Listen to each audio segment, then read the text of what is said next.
अस्सलामुअलैकुम वरहमतुल्लाहि वबरकातुहू। आज हम बात करेंगे मुसलमान खलाबाज सुल्तान अल नयादी के बारे में।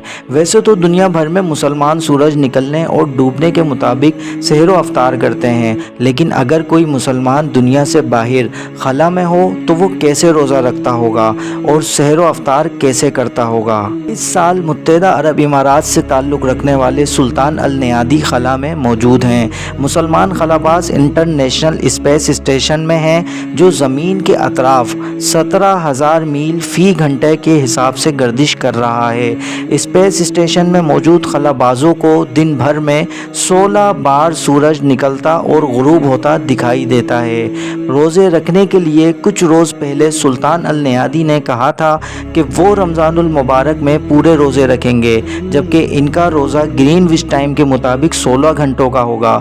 खला में कशिश शकल की गैर मौजूदगी की वजह से खाना पीना भी कदरे मुश्किल होता है, क्योंकि चीज़ें हवा में इधर उधर घूमते रहती हैं, यानी मौलिक रहती हैं।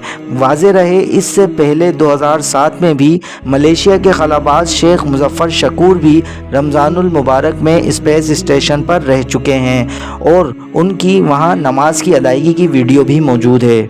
मुसलमान खलाबाजों के लिए तैयार करदा गाइडलाइंस के मुताबिक खलाबाज नमाज के लिए किबले के रुख का तयन अपने हिसाब से कर सकते हैं। मुमकिन हो तो ज़मीन की जानिब रुख करके या फिर किसी भी रुख करके नमाज अदा कर सकते हैं। सुल्तान अल नयादी से मुतालिक ये मेरी इन्फॉर्मेशन आपको पसंद आई होगी। अपना और अपने वालिदैन का ढेर सारा ख्याल रखिएगा, दुआओं में याद रखिएगा, और अगर ये वीडियो पसंद आई हो तो मेरे चैनल को सब्सक्राइब कर दीजिएगा ताकि आने वाली हर नई वीडियो का नोटिफिकेशन टाइम टू टाइम आपको मिलता रहे। अल्लाह निगहबान।